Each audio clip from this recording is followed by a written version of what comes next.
Welcome back to 180 with Tay. So I know I'm not the only one going through a bunch of emotional and spiritual changes right now. So I am making this whole entire episode dedicated to one question. And I do want to note that tonight is the full moon in Virgo. And since I'm a Virgo, I am going through lots of emotions, releasing hate and regrets so that I can make room for more positive things. Right? And not only that, but it is St. Patty's Day, but most importantly, it's my mother's birthday. So happy birthday, Mom. I love you so much.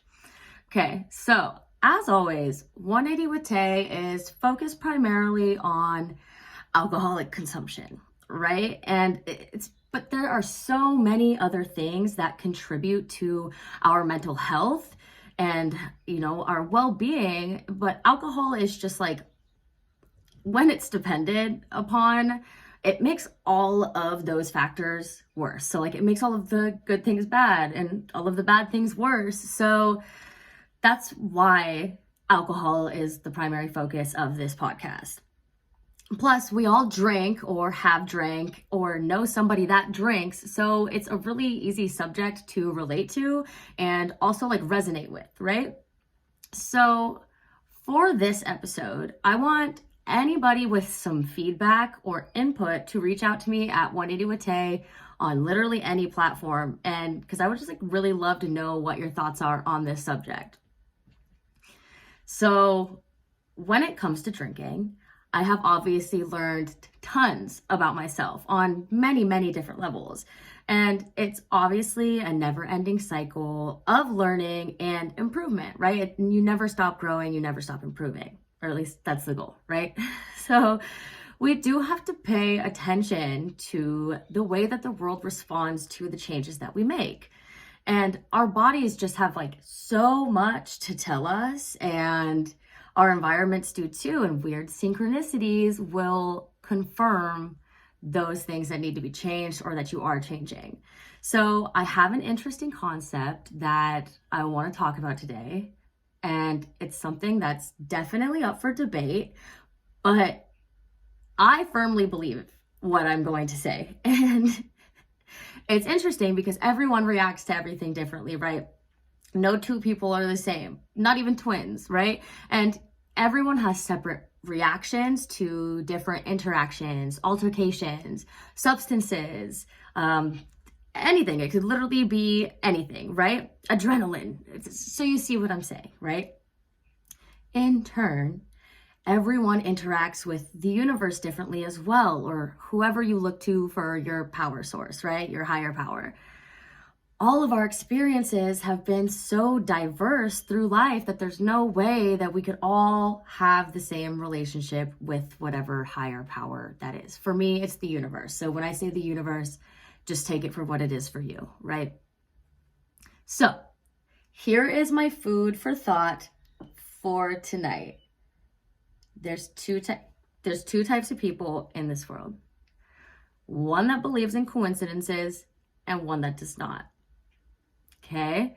So a coincidence, it's if you're talking about something and all of a sudden it shows up, and I'm not talking about ads, because obviously we know that our phones are listening to us. This is nothing new. That's not what I'm talking about. A coincidence is more you're talking about something and you see it on a street sign or a license plate or a sticker or anything. We've all experienced coincidences. You know what I'm trying to explain. You're talking about someone and they text you. A coincidence, okay? And for me, I don't believe in coincidences.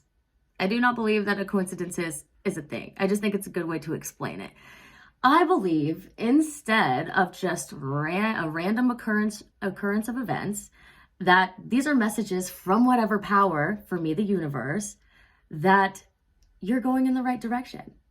I literally believe that coincidences are signs from the universe that you're going in the right direction. You are making the right life moves, the right decisions, and the universe is basically being hey, yes, that is true. And I will go into why I believe this is relative for fixing habits that you don't believe benefit you anymore. But I also want to say that I feel the exact same way about deja vu. obviously deja vu is way more difficult to explain. But I still believe that it's something that is confirming your life and your decisions so far are going in the right direction. It's kind of like a superstition. Like you find a penny on the ground, you're going to have a good day. If I get deja vu, I know I'm going in the right direction. Does that make sense? So it's just a reassurance. So how about this? Okay, so I have a negative and a positive side to like think about when it comes to this kind of thing. And let's say you think about something and you're like, holy shit, I really don't want that to happen. Or like, damn, I don't want this to happen. And for whatever reason, it like happens almost immediately in some situations. There is energy in those thoughts, those thoughts of not wanting something. There is direct energy in those thoughts, and it's exactly what you don't want to go down. So it does, right? So we can channel that energy towards the more positive things instead. So when you make a positive decision for yourself, like to stop drinking or whatever it is that you're working towards right now, and you like really embody and like you feel the excitement of how good your body's going to feel and how many things you can accomplish. And I've kind of talked about that a little bit before, but like your body's going to thank you, and like your world will start to show you in its own way, because like I said, everyone reacts with the universe and the world differently, that you're making the right decision. Like life will literally help you make the right decisions towards your best life. Like the universe literally has your back. And like, what do you think? Like, is this too much? Like, is this too far-fetched? Like, I literally just don't. It's a better way to look at it for me. Like, I'd rather, instead of not knowing why coincidences happen or like not knowing what deja vu is, I gave it a meaning, and I gave it a positive meaning. And like, what else? I mean, if it makes sense to me, it makes sense to me. And like, I'm sure you can think of some experiences of your own where you've made a decision and you're just like, and like shit just starts falling into place, right? Like maybe after some time that you've been waiting on doing something and it just feels right and you just go for it, and your universe is literally giving you confirmation left and right that that was literally the right choice. And you have to like pay attention, right? So every morning, one of my affirmations is I am listening and open to the messages the universe has to offer me today. And maybe that brings more to me. I'm not sure, but I like to think that when little things happen like that, that it's something telling me that I'm doing good. I don't know, like I think it's a great way to look at it. So I have a quick little super weird example, which was basically the trigger for why I made this episode. And so I was learning about Johari's window in a class, and it was my first time ever hearing about it, but it's all in regards to your different parts of yourself. So in short, there's your open self, which everyone can see. There's your hidden self, which is basically like what you know about yourself, but nobody else can see, or what you don't want people to know. And then there's the blind self. And that's like when somebody tells you something about yourself that you didn't really know before, and you're like, wow, that's really true. Like for me, the CoStar app tells me things about myself that like I am just like shocked every time I read something from it, because I'm like, holy shit, that is me. You're explaining me to myself like in a more deeper way, and now I understand myself. Anyways, so finally, then there's the unknown self, which is what nobody knows. I don't know about myself, and nobody knows about me. It's basically just like things that haven't come to surface yet, right? And there's 4 of them, so that makes the window, right? Johari's window. Okay.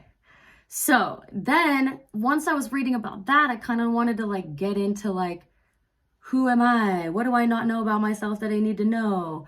Right? And so I have also been like reading about chakras, and like I've always known about chakras, but I'm reading up on them so I can figure out how to balance mine. I'm just trying to improve myself in like any way possible here. So this is what I'm working on right now, right? The very next day after hearing about Johari's window, the first article that I read on chakras, this fucking Johari guy pops up again in regards to his input on chakras.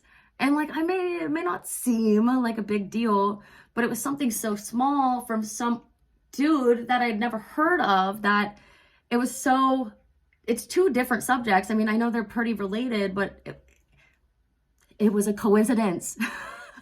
For me, it was something being like, you need to be researching this. You are doing what you need to be doing. Your chakras need to be balanced, right? So it was just a sign for me, ensuring me that I'm making the right decisions. And like, maybe I'm crazy, but like, I just have a feeling that I'm not alone, and that a lot of people might be experiencing synchronicities and like a lot of weird changes. And like, I just wanted to get this out here and like hear what your experiences are, or any debate you may have on this idea. And I don't feel like it's crazy, but somebody might, right? So for this, considering the circumstances and the topic, I do have a tips, tricks, and what the fuck is this for today. And it's extremely relative. So tips, tricks, and what the fuck is this, number 12, is be open to the messages that the universe or your power source has to offer you, right? Like, you gotta be open for some direction. Okay? You have to be open to, you know, what the positive things that the earth can provide you. I don't know, it sounds all so hippie, but like, the universe doesn't just tell us what we want to hear. It doesn't. The universe does not just tell us what we want to hear. It's always guiding us towards our best self. And like, if that was the case, if the universe was just telling me what I wanted to hear, I would still be drinking all the time, you know, trying to drown out any negative thought that came in my head, and there would be nothing telling me otherwise that was wrong. Or there would nothing, the universe wouldn't have done anything to like change my outlook on how I was treating my body and my mind, right? And like I said, my surroundings have been proving to me that the steps I'm taking, even if they are just baby steps, even if they are just like one thing at a time, like, I am making the right choices. I'm making the improvements that need to be made to be my best self. And I 100% believe that it happens all around you too. I really do believe that. It's fucking magic. Like, in my mind, it's its own form of magic. And if that's not a really fun way of looking at it, I don't know what is. So tips, tricks, and what the fuck is this, number 12, is to be open to the messages of the universe, and just be open and pay attention, because the universe wants the best for us. And if we're gonna try to not drink so much, the universe is gonna be like, hell yeah, do that. Don't do that. Like, don't drink so much. So it's just you doing the best for yourself. You are going to be rewarded in so many different ways. And again, reach out to me at 180 with Tay on any platform. And I did launch my website last month, so it's pretty badass. So if you haven't already, check it out and reach out to me at 180withtay.com. And also, you know, subscribe to my YouTube channel so we can learn more and you can watch me be a weirdo weekly. And I will see you next time on 180 with Tay.